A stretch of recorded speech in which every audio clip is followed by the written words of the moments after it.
আল্লাহর। আজকে হলো শাবানের 7 তারিখ। শাবান মাসের কয় তারিখ? 7 তারিখ। এক এক করে আমাদের মধ্যে 7 দিন চলে গেছে। কয় দিন? 7 দিন চলে গেছে। আল্লাহর নবী বিশ্বনবী রাহমাতুল্লিল আলামিন এই মাসের এক একটা দিন গণনা করতেন। সুবহানাল্লাহ। কি করতেন? এক একটা দিন গণনা করতেন। শুধু তাই নয়, আল্লাহ রাসূল সাল্লাল্লাহু আলাইহি ওয়াসাল্লামের স্ত্রী আম্মাজান আয়েশা সিদ্দিকা রাদিয়াল্লাহু তাআলা আনহা বলেন যে আল্লাহর রাসূল অন্য অন্য মাসে এত গণনা করতেন না, যে শাবান মাসে যে গণনা করতেন। সুবহানাল্লাহ। আম্মাজান আয়েশা সিদ্দিকা রাদিয়াল্লাহু তাআলা আনহা বলেন, শুধু গণনা করতেন তাই নয়, শাবান মাসের 1 তারিখ থেকে সবচেয়ে বেশি শাবান মাসে রোজা রাখতেন। কি মাসে? শাবান মাসে সবচেয়ে বেশি রোজা রাখতেন। আর উম্মতদেরকে বলে গেলেন, উম্মতেরা শোনো, তোমরা শাবান মাসে বেশি বেশি করে রোজা রাখবা, কারণ হলো রমজান মাসে যেন তোমরা পরিপূর্ণ রোজা রাখতে পারো। কি মাসে?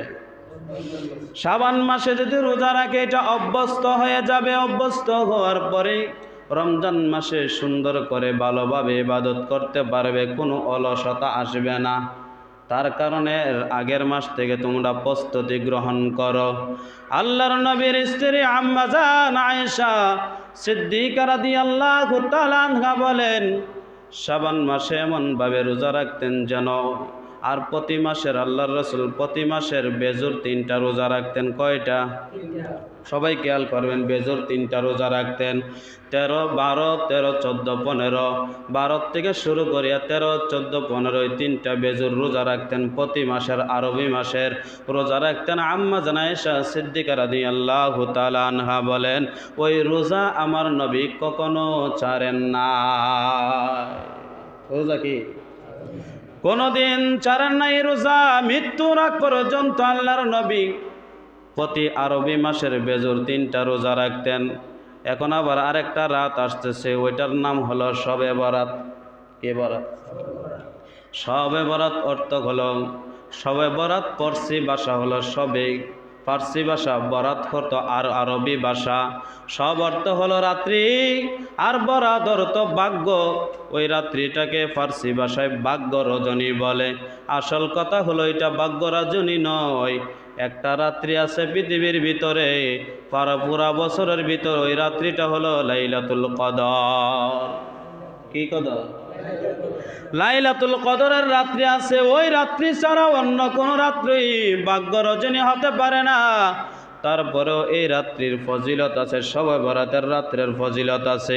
হাদিস শরীফের মধ্যে আসছে, সহিহ ইবনে হিব্বান, মুহাম্মদ ইবনে হিব্বান রাহমাতুল্লাহি আলাইহি, তিনি একজন ইমাম ছিলেন। তিনি কি ছিলেন? একজন ইমাম ছিলেন। সকলে ভালো করে বুঝবেন। এক দলে শবে বরাত নিয়ে বাড়াবাড়ি করে, আরেক দল একবারে সারাসারি করে। বাড়াবাড়িও ভালো না, সারাসারিও ভালো না। যেটা হাদিস আছে ওইটা পালনীয় এবং মানতে, ওইটাই আমাদের জন্য করণীয়।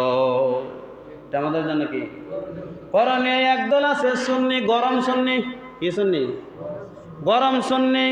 এই রাত্রে যত ধরনের বিদাত আছে ওই রাত্রি করে, যত ধরনের কুসংস্কার আছে ওই রাত্রি করে। আর একদল আছে লামাজহাবি। কি লামাজহাবি? একদল আছে লামাজহাবি, মানে হাদিস মানে, কিন্তু ওই হাদিসের আমল মানে না।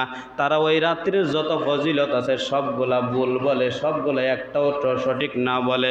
কিন্তু তাদের একজন ইমাম আছে, ইমামের নাম হলো ইমাম আলবানী রহমাতুল্লাহি আলাইহি। তারা তারে গুরু মানে।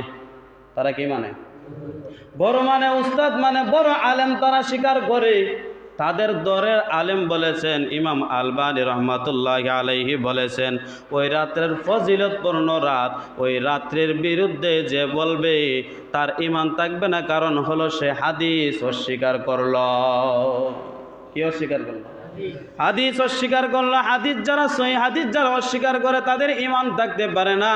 আলবানী রহমাতুল্লাহি আলাইহি বলেছেন, হে দুনিয়ার মানুষেরা শোনো, ওই বিষয়ে কিন্তু সহিহ হাদিস আছে।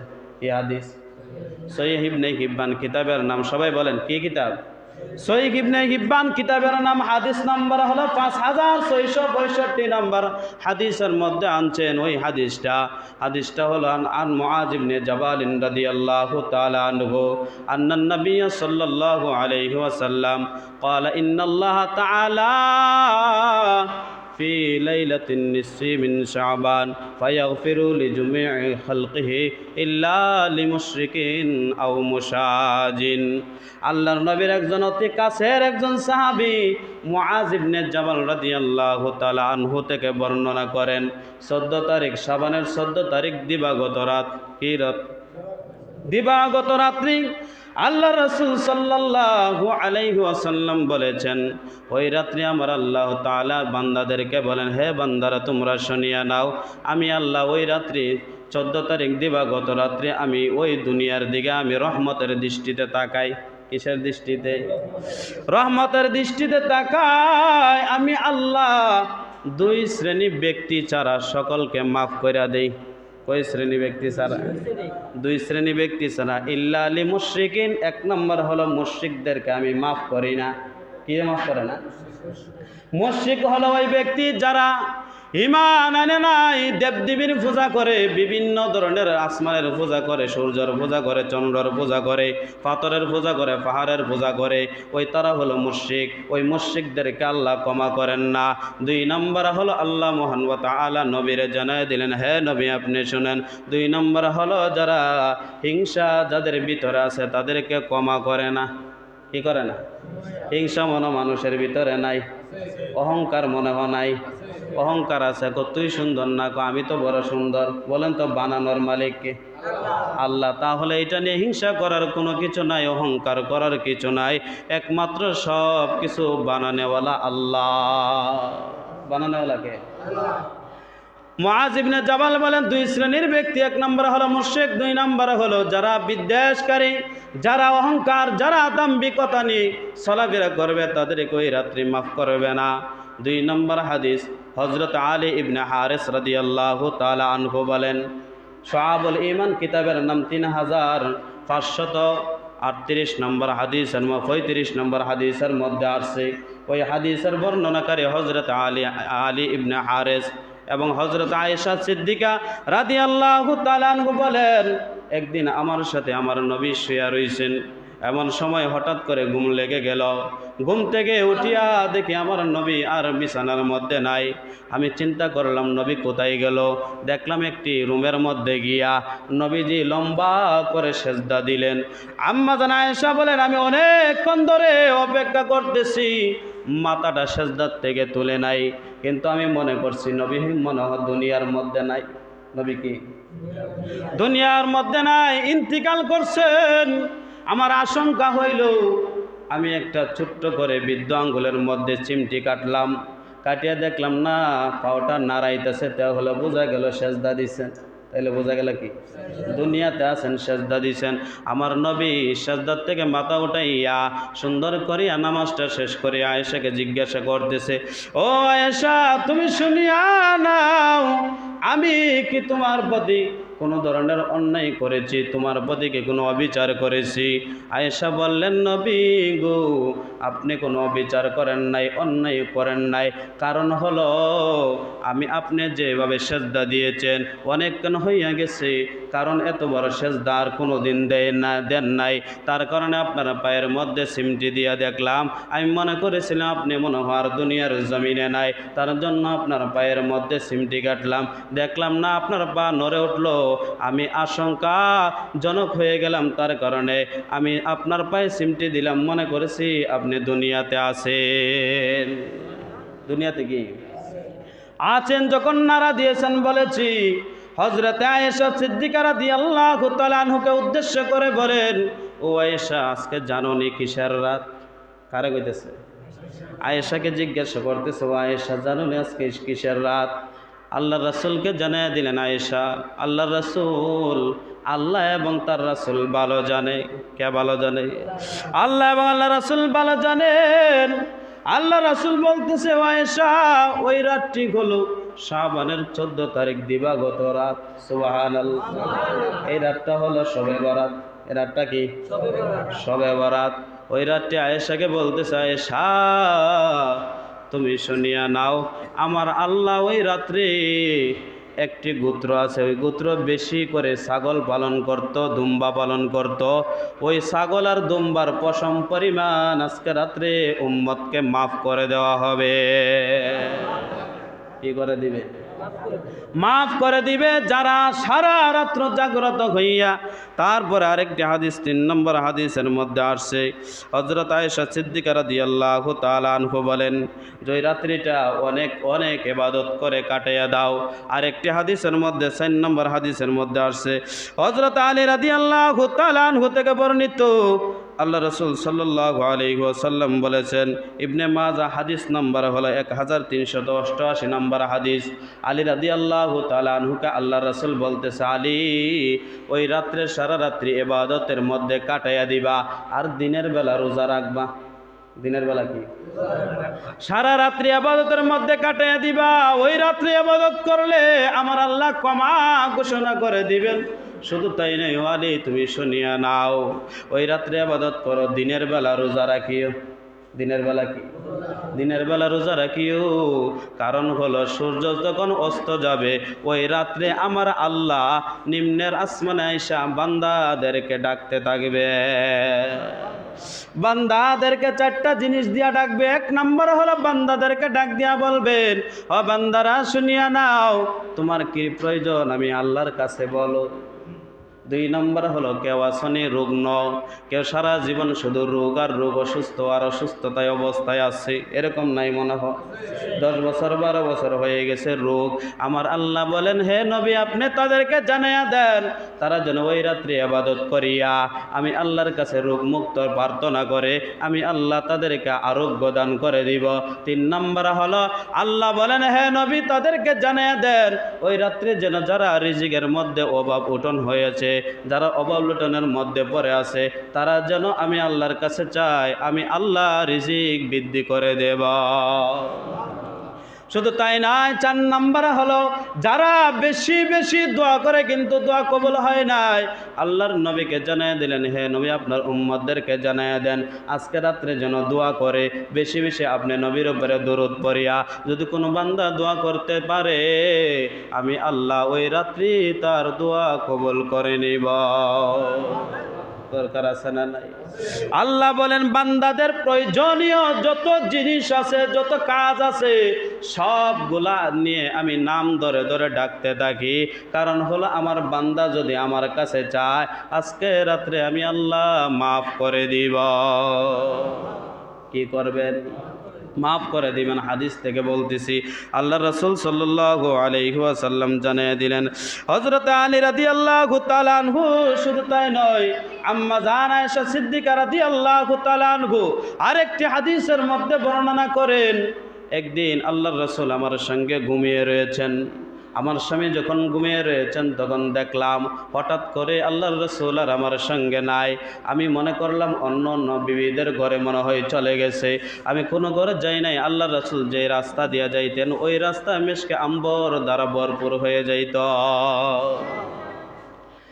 আম্মা জান আয়েশা সিদ্দিকা রাদিয়াল্লাহু তাআলা আনহা বলেন, আমি কোনো বিবির ঘরে যাই নাই। আপনি যেই দিকে গেছেন এই দিকে শুধু গ্যারান চড়াইতে আছেন, কিন্তু রাস্তা দিয়ে যাইতে যাইতে আমি গিয়া দেখি জান্নাতুল বাকির মধ্যে আপনি 2 হাত তুলে যখন দোয়া করতেছেন আমিও দোয়াত শরীক হয়েছি। আল্লাহর রাসূলকে জিজ্ঞাসা করলাম, ইয়া রাসূলুল্লাহ, ইয়া হাবিবাল্লাহ, প্রাণের স্বামী আমার, আজকে যে দোয়া করতেছেন অন্য দিন রাত্রে দোয়া করেন না, আর জান্নাতুল বাকির মধ্যে অন্য দিন আসেন না, আজকে কেন আসলেন, কেন দোয়া করলেন? আল্লাহর রাসূল সাল্লাল্লাহু আলাইহি ওয়াসাল্লাম আয়েশাকে বললেন, ও আয়েশা তুমি কি জানো না আজকের রাত্রিটা হলো শাবানের 14 তারিখ দিবাগত রাত। দিবাগত রাত। আয়েশাকে বলতেছে, আয়েশা ওই রাত্রি দোয়া করো। আমার আল্লাহ কবরবাসীর জন্য আমি দোয়া করলাম, আমার সাহাবীদের জন্য দোয়া করলাম, আমার সাহাবীদের জন্য দোয়া করলাম যেন আমার আল্লাহ তাদেরকে মাফ করে দেয়, আর আমার উম্মতের জন্য দোয়া করলাম যেন আমার উম্মতকে আল্লাহ জাহান্নাম থেকে বাঁচিয়ে দেয়। এই রাত্রে দোয়া করার দরকার আছে না নাই? অনেকে আপনাকে ধোঁকা দিবে বলে শাবানের রাত আবার কিসের ধোঁকা দেয় কি না? অনেকে দেখবেন দোকা দেয় শবে বরাত বলতে কিছু নাই বলে শোভা বরাত নাই, কিন্তু শাবানের 14 তারিখ দিবাগত রাত, ওই রাত্রের ফজিলত অবশ্যই অবশ্যই সহিহ হাদিস দ্বারা প্রমাণিত।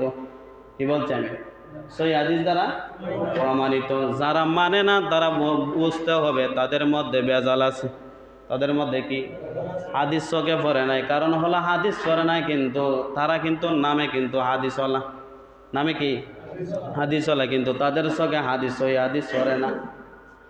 আমি জানাইতে চাই আজকে রাত্রে যারা 14 তারিখ দিবাগত রাতে যারা ইবাদত করবে, আল্লাহর কাছে চাইবে, হাদিস থেকে বাইরে হযরত আলী রাদিয়াল্লাহু তাআলা আনহু বলছেন সারা রাত্রে ইবাদত করেন। কি করবেন? সারা রাত্রে ইবাদত করবেন, দিনের বেলা রোজা রাখবেন। 14 তারিখ যদি হয় দিনটা কি পড়ে আপনারা কোন দিন কি পড়ে? 15 তারিখ। দিন কি 15 তারিখ।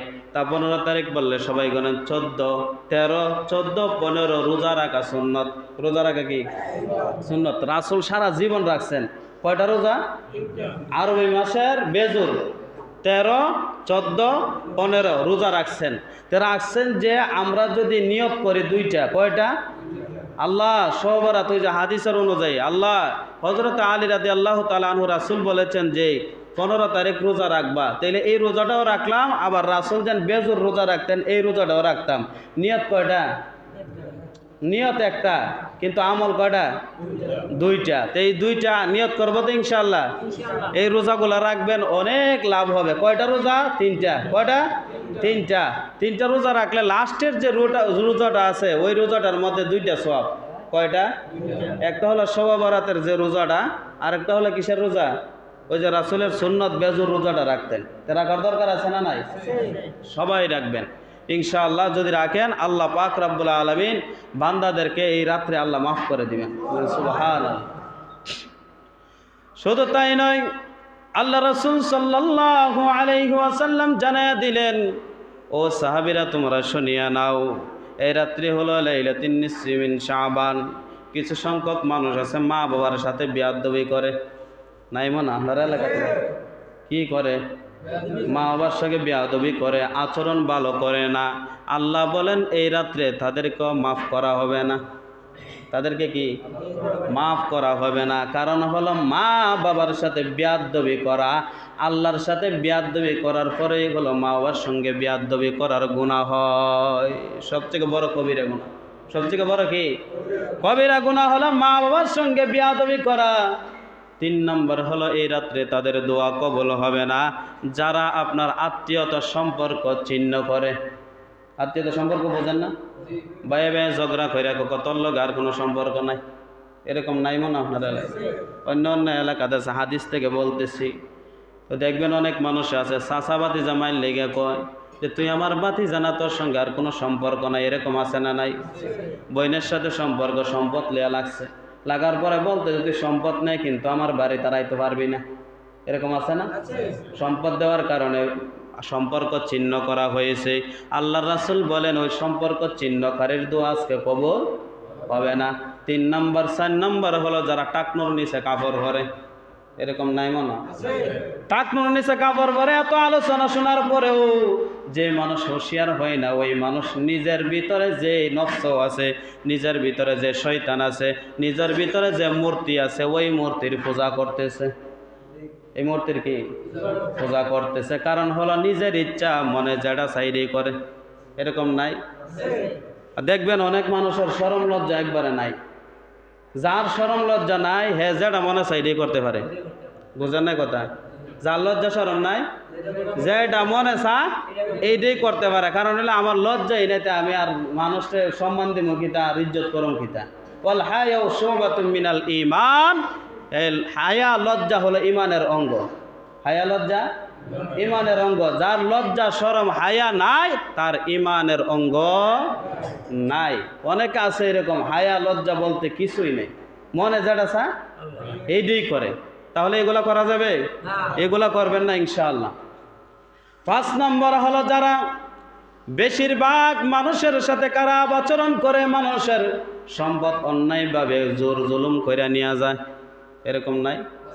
জোর জুলুম কইরা অন্যায়ভাবে নিয়ে যায়। আল্লাহ বলেন ওই রাত্রি তাদের দোয়া কবুল হবে না। কারণ হলো যার মাল তারে ফিরাইয়া দিয়া দোয়া করো কবুল হবে। যার মাল তারে ফিরাইয়া দিয়া তারপরে দোয়া করো কবুল হবে। আল্লাহ বলেন তার মাল দিছ না, আমি আল্লাহ তোমার দোয়া কবুল করতাম না। জোর জুলুম আছে না নাই? এক ধরনের মানুষ আছে, দেখবেন হাদিস শরীফের মধ্যে আছে, অনেক মানুষ মিথ্যা কথা বলে, শপথ করে অনেক মানুষের টাকা মারে, সম্পদ মারে, ধন সম্পদ নিয়ে যায়, মিথ্যা কসম করে। আল্লাহ বলেন হযরতে আয়েশা সিদ্দিকা থেকে একটা হাদিস বর্ণিত, একজন সাহাবী আল্লাহর রাসূলের কাছে আসছে। আয়েশা বলতেছে ইয়া রাসূলুল্লাহ ইয়া হাবিবাল্লাহ, হযরত আবু বকর আসছে। আসার পরে বলতেছে হযরত আবু বকর, যা আমি ইহুদি, বলতেছে যে আমি আবু বকরের কাছে একটু জমি পাই। কার কাছে? আবু বকরের কাছে একটু জমি পাই। আমরা দুইজন একত্রিতভাবে কিনছিলাম, ওই জমিনটা হযরত আবু বকর আমারে দিতেছে না। আল্লাহর রাসূল বললেন, ও আবু বকর তুমি কি বলে, একই জমি পায় কি না? বললেন না, হে তো জমি আমার কাছে পায় না। তখন ওই ইহুদিকে বলতেছে, ইহুদি তুমি কি কসম করে, আল্লাহর নামে কসম করে কি তুমি জমিটা নিয়ে যাইতে পারবা? ইহুদি তো রাজি হয়ে গেছে। ইহুদি কি? ইহুদি রাজি হয়ে গেছে, বলতেছে কসম, হাজার হাজার কসম করে আমি জমি নিতে পারবো। ওই জমিটা আপনার কসম করে নিয়ে গেছে। হযরত আবু বকর ডাক দিয়া বলতেছে ইয়া রাসূলুল্লাহ, এ যে মিথ্যা কসম করে জমি নিয়ে গেছে, কোনো কিছু হবে কিনা? বলতেছে দুনিয়াতে জমি পাইছে, কিন্তু আখিরাতে সে আমার কাছে আর কোনো কিছু পাবে না। আর কি? আল্লাহর কাছে আর কোনো কিছু পাবে না, রাসূলের কাছে কোনো কিছু পাবে না, কারণ দুনিয়াত পাইয়া গেছে। দুনিয়াত কি? আচ্ছা বলুন তো, দুনিয়ার পাওয়া কি পাওয়া না আখিরাতের পাওয়া? দুনিয়া থাকলেও গরিব হইলেও দিন যাবে, ধনী হলেও দিন যাবে, কিন্তু আখিরাতে যদি জাহান্নামে যান তাহলে আপনার কি অবস্থা হবে? হ্যাঁ, আপনার কি অবস্থা হবে? তাহলে যারা এই কাজ করে, এই কাজ থেকে বিরত হওয়ার দরকার। অন্যায়ভাবে জুলুম করে টাকা পয়সা জায়গা জমি নেওয়ার দরকার আছে? এগুলা কি আপনি খাইতে পারবেন? দিতেছেন কারে? ছেলে মেয়েরে দিতেছেন। কারে? ছেলে মেয়ে, বিবি বাচ্চা, তাদেরকে দিতেছেন, কিন্তু হিসাব নিব কার থেকে? যারা নিতেছে, জুলুম করতেছে, টাকা পয়সা নিতেছে, ধন সম্পদ নিতেছে, তাদের থেকে হিসাবটা নিব। বিশ্বাস করেন না আপনারা? কিন্তু জায়গা জমি তো নিতেছে আরেকজনে, কিন্তু আপনি নিয়ে দিতেছেন তাদেরকে। তো গত সপ্তাহের আলোচনা সবার মনে আছে নি? সাঈদ ইবনে আমির রাদিয়াল্লাহু তাআলা আনহু হযরত ওমরের কাছে পাঠাইয়া দিলেন। পাঠানোর পরে হযরত ওমর রাদিয়াল্লাহু তাআলা আনহু সাঈদ ইবনে আমির আল জুমাহির প্রতি বড় খুশি হয়ে গেছে, আনন্দ হয়ে গেছে, ভিতর থেকে আনন্দিত হয়ে গেছে। হযরত ওমর দেখবেন কোনো জায়গার ভিতরে যাইতে হলে 15 দিন 20 দিন আগে প্রস্তুতি নিতে হয় কি না? যারা বিদেশ যায় তারা তো 1 বছর আগ থেকে নেয়, 6 মাস আগ থেকে নেয়, এরকম আছে না নাই? কমপক্ষে 1 মাস আগ থেকে প্রস্তুতি নিতে হয়। আর এক দেশ থেকে আরেক দেশে যাবে হযরত ওমর কাফেলা নিয়ে, বলুন তো প্রস্তুতির দরকার আছে না নাই? হযরত সাঈদ ইবনে আমির আল জুমাহির প্রতি এত আনন্দ, এত খুশি হয়ে গেলেন। হযরত ওমর রাদিয়াল্লাহু তাআলা আনহু বলেন, এ কাফেলার দল 1 মাস নয় আর 6 মাস নয়, 1 সপ্তাহ নয়, 1 দিন নয়, 1 ক্ষণ আমি এত আনন্দিত হয়েছি, সাঈদ ইবনে আমির আল জুমাহিকে দেখার জন্য রওনা হয়ে যাইতে চাই। সাঈদ ইবনে আমির আল জুমাহিকে এক নজর দেখবে। হযরত ওমর কাফেলা লইয়া রওনা হয়ে গেছে। হিমসার যত মানুষ আছে সকল মানুষ বাইঙ্গায়া পড়তেছে, বলতেছে আমিরুল মুমিনিন হযরত ওমর রাদিয়াল্লাহু তাআলা আনহু হিমসের মধ্যে আসতেছেন, সাধারণ কোনো মানুষ নয়, আল্লাহর রাসূলের শ্রেষ্ঠ সাহাবী। আল্লাহ রাসূলের কি শ্রেষ্ঠ সাহাবী হযরত ওমর রাদিয়াল্লাহু তাআলা আনহু আসতেছেন। সকল মানুষ একত্রিত হয়ে গেছে হিম শহরের ভিতরে। একত্রিত হইয়া হযরত ওমর যখন গেলেন, এক পাশে হযরত ওমর, অন্য পাশে হলেন সাঈদ ইবনে আমির আল জুমাহি। সাহাবী যখন দাঁড়াইছে, হযরত ওমর বলতেছে, আমার কাছে তো হযরতে সাঈদ ইবনে আমির আল জুমাহি খুবই ভালো মানুষ, জনগণের মধ্যে কি আছে একটু পরীক্ষা করে দিই। কার কাছে? জনগণের কাছে। কি জনগণের কাছে ভালো না খারাপ, একটু জনগণের কাছ থেকে খোঁজ খবর নিয়ে দেখি কি অবস্থা। দেখবেন অনেক আমাদের দেশের নেতার কাছে নেতা ভালো, জনগণের কাছে ভালো না, ঠিক নেই? কিন্তু জনগণের কাছে যে নেতা ভালো ওই নেতাই হলো শ্রেষ্ঠ নেতা। বুঝেন নাই কথা? জনগণের কাছে যে নেতা ভালো ওই নেতাই হলো শ্রেষ্ঠ নেতা। হযরত ওমর দাঁড়ায়া হিমসবাসীর উদ্দেশ্য করে বলতেছে, হিমসবাসীরা শোনো, তোমাদের প্রতি হযরতে সাঈদ ইবনে আমের আল জুমাহির প্রতি তোমাদের কোনো অভিযোগ আছে কি নাই? এরকম আছে না? অনেকে দেখবেন দাঁড়ায় বলে আপনার নেতার চরিত্র ফুলের মতো পবিত্র। এই পবিত্র হওয়ার আগে জানা নেবেন যে তার চরিত্র কীরকম আছে। আর 500 টাকা কইলে তো আপনার সারাদিন আপনার গুণগান গাইব। বুঝেন না কথা? পবিত্র এমন করা করব, আতর সুরমা যা আছে সব লাগাইয়া পবিত্র করবা, কিন্তু ভিতর কিন্তু পবিত্র না। বুঝেন না কথা? ভিতর কি পবিত্র না, ভিতর পবিত্র হতে হবে, এরপরে না আতর লাগাইতে। বুঝেন না কথা? হিমসবাসীর উদ্দেশ্য করে বলার পর একজন দাঁড়ায় গেছে, দাঁড়ায় যাওয়ার পর বলতেছে আমার অভিযোগ আছে। আমার কি? সাঈদ ইবনে আমের আল জুমাহির প্রতি অভিযোগ আছে। দেখবেন আমাদের দেশের মানুষ, অনেক মানুষ আছে, যদি নেতার পক্ষে বিপক্ষে যদি যাইতে হয়, একজন যদি আরেকজন এমনি দাঁড়াই যায়, এরকম আছে না? এমনি একজন দাঁড়ায় যায়, একজন যদি করে এই মানুষের দোষ আসেনি, একজন যদি দাঁড়াইতে পারে আরো 6-7 জন দাঁড়ায় এক অভিযোগ আছে। হযরত ওমরের সামনে একজন দাঁড়ায় বলতেছে সাঈদ ইবনে আমের আল জুমাহির প্রতি অভিযোগ আছে। একজন দাঁড়াইছে বলে হযরতে ওমরের নাভিটা মোরসা দিয়ে আলিস। কি কয়? এই ব্যক্তির বিরুদ্ধে বলে অভিযোগ আছে। এই ব্যক্তি দাঁড়াইছে, আরেক ব্যক্তি এই ব্যক্তির দেহা দেখিয়ে আরেকজন দাঁড়ায় গেছে। কয়জন হইছে? 2 জন যখন দাঁড়াইছে, তারা দুজনকে কাঠ গড়ায় দাঁড় করায় বলতেছে কি অভিযোগ 1 নম্বরে বলো। বলে 1 নম্বর অভিযোগ হলো 1 মাসের ভিতরে একদিন সাঈদ অফিসে আসে না। কয়দিন আসে না? কয় মাসের ভিতরে? আর আমাদের দেশে 1 সপ্তাহে কয়দিন ছুটি? আর কোরআনের আইন হলো, কোরআনের আইন বাস্তবায়ন করতে গিয়া তিনি মাত্র 1 মাসে কয়দিন আসে না? একদিন আসে না। জনগণের কথা। দ্বিতীয় ব্যক্তিকে বলতেছে তোমার অভিযোগ কি? বলে আমার অভিযোগ হলো হযরত সাঈদকে দিনের বেলা পাই কিন্তু রাতের বেলা পাই না। দিনের বেলা কি পাই কিন্তু রাতের বেলা পাই না। প্রথম জনকে বলতেছি, বলার পরে বলতেছে সাঈদকে কাঠগড়ার মধ্যে দাঁড় করায় বলতেছে ও সাঈদ তুমি জবাব দাও, 1 মাসের ভিতরে একদিন কেন তুমি অফিসে আসো না? সাঈদ ডাক দিয়া বলতেছে ওমর আপনি কি জানেন না হিম শহরের ভিতরে সবথেকে গরিব হলাম আমি। সবথেকে গরিব কে? গরিব রাষ্ট্রের ভিতরে যদি নেতা গরিব হয় তাহলে মনে হয় নেতা ভালো না। নেতা ভালো না কারা? নেতা খুবই ভালো। কারণ হলো হিম শহর ওই পুরা পৃথিবীর ভিতরে 1 নম্বর, বাণিজ্যকের দিকে 1 নম্বর ছিল, কিন্তু নেতার অবস্থা কি? গরিব। নেতার অবস্থা কি? গরিব, সবথেকে বেশি গরিব। হযরত ওমরকে ডাক দেয়া বলতেছে ওমর আপনি কি জানেন না আমি সবথেকে গরিব? কারণ হলো 1 মাসের ভিতরে একদিন নয়। ওই লোককে জিজ্ঞাসা করবেন যখন যা আমাকে পায় না, কিন্তু আমি একদিন নই, কয়েক ঘন্টার জন্য 1 মাসের ভিতরে আমার জামাটা যখন দুর্গন্ধ হয়ে যায়, আমার পরনে একটা জামা আর নিচে একটা জামা, কয়টা হয়েছে? পরনে একটি জামা আর লঙ্গির মতো আর একটা জামা, 2টা জামা ছাড়া আর কোনো আমার জামা নাই, 2টা কাপড় ছাড়া আর কোনো আমার কাপড় নাই। উপরের কাপড়টা যখন ময়লা হয়ে যায়, উপরের কাপড়টা ধুয়ে দেই, তখন আমি নিচের কাপড়টা পরি। আর নিচের কাপড়টা যখন আবার ময়লা হয়ে যায়, আবার আমি নিচের উপরের কাপড়টা আমি নিচে দিয়ে আবার ওইটা শুকায় আমি ওই 2টা কাপড় পরি। কয়েক ঘন্টার জন্য কিন্তু আমি অফিস কোনো দিন বাদ দেই না। সুবহানাল্লাহ। অফিস কি কোনো দিন বাদ দেই না। হযরত ওমর বলতেছে বুঝতেছি তারা তোমার জন্য ষড়যন্ত্র করতেছে। কি করতেছে?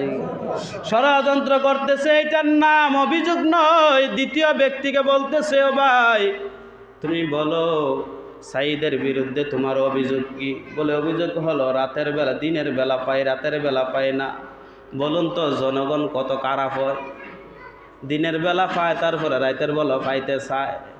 হযরত ওমর বলতেছে বলো হযরতে সাইদকে ওই কাঠগড়ার দাঁড় করায় বলতেছে, ও সাইদ, তুমি জনগণ দিনের বেলা পা রাতের বেলা পায় না কেন? বলতেছেন, ওমর শুনিয়া নেন, আমি দিনের বেলা জনগণকে দেই আর রাতের বেলা আমি আমার রবের জন্য সময় দেই। কার জন্য? দিনের বেলা কার জন্য? জনগণের জন্য। রাতের বেলা আমার রবের জন্য। শুধু জনগণের জন্য দিলে হবে না, আমি আমার রবের জন্য দিতে হবে। কার জন্য? রবের জন্য দিতে হবে। তাহলে বলুন তো, আমরা 5 ওয়াক্ত নামাজ পড়ার দরকার আছে না নাই? কয়েকদিন যখন দাওয়াত দিছি, দেখেন মানুষ 2-3 কাতার হইতো, দাওয়াত কয়েকদিন বন্ধ। এখন দেখা যায় মানুষ খালি ঘুমা, কয় এরা তো আয়েই না। এরা কি? আচ্ছা বলুন তো, আল্লাহ কি দেখে কিনা? মানুষটা ডরায় লাভ আছে? ডরাবেন কারে? ভয় করবেন কারে? নামাজ কার জন্য পড়বেন? আল্লাহর জন্য। আমাদের সবাইকে 5 ওয়াক্ত নামাজ মসজিদে আয়েশা পড়ার তৌফিক দান করেন। সকলে বলি আমিন। ওয়া আখিরু দাওয়ানা আলহামদুলিল্লাহ।